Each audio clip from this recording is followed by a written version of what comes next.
তারাতলায় যে বিপর্যয় হয়েছে সেই বিপর্যয়ের পর একটা বড় সিদ্ধান্ত শুভেন্দু সরকারের। কলকাতা এবং সংলগ্ন সব পুরো এলাকায় তৃণমূল আমলের পাশ হওয়া প্ল্যানের ভিত্তিতে সব নির্মাণ বন্ধ। বিল্ডিং প্ল্যান খতিয়ে দেখতে বিশেষ কমিটি গড়লেন মুখ্যমন্ত্রী। অডিট রিপোর্টে ছাড় না পেলে কোনো নির্মাণ নয়। কলকাতাকে মৃত্যুপুরী পরিণত করেছে তৃণমূল। শুধু জেল খাটাবো না, সম্পত্তি বাজেয়াপ্ত করে টাকা আদায় করব। বিধানসভায় হুঁশিয়ারি মুখ্যমন্ত্রী শুভেন্দু অধিকারী। সমস্ত নির্মীয়মান কাজ জরুরি পরিষেবা ছাড়া আমরা বন্ধ রাখলাম।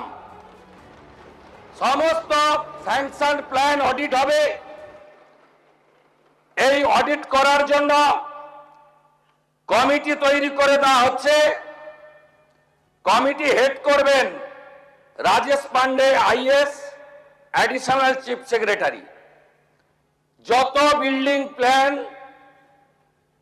এই দুর্নীতিগ্রস্ত তৃণমূল কংগ্রেস অর্থের বিনিময়ে, কাটমানির বিনিময়ে, ব্রোকারদের দিয়ে এই কলকাতাকে মৃত্যুপুরীতে পরিণত করা তৃণমূল কংগ্রেস, তার সমস্ত বিল্ডিং প্ল্যান এবং আন্ডার কনস্ট্রাকশন আমরা অডিট করাবো।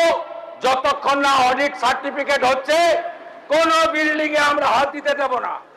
তারপরে তো প্রপার্টি অ্যাটাচমেন্ট করে আদায় করব, শুধু জেল খাটানো নয়।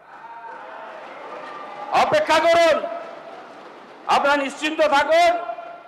একদম জিরো টলারেন্স, 1 ইঞ্চিও টলারেন্স আমরা করব না।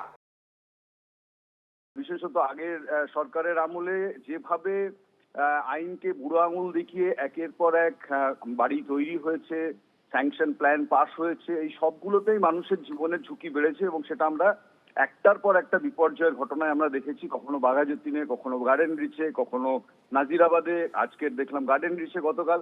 ফলে এর প্রেক্ষিতে সরকারকে একটা কড়া অবস্থান নিতেই হতো। ফলে এটা ঠিক যে এই ধরনের ক্ষেত্রে একটা অডিটিং এর ভীষণ রকম প্রয়োজন আছে এবং বিশেষত এই পুরসভাগুলোর একটা প্রাতিষ্ঠানিক অপরাধের চক্র চলছিল এই ধরনের নির্মাণকে ঘিরে, এবং সেই নির্মাণ পাশ হওয়ার সময় যেরকম একটা চক্র কাজ করে, এই কনস্ট্রাকশন যখন ইমপ্লিমেন্টেড হয় অ্যাকচুয়াল মাটিতে, সেখানেও হচ্ছে সিন্ডিকেটের চক্র আসে।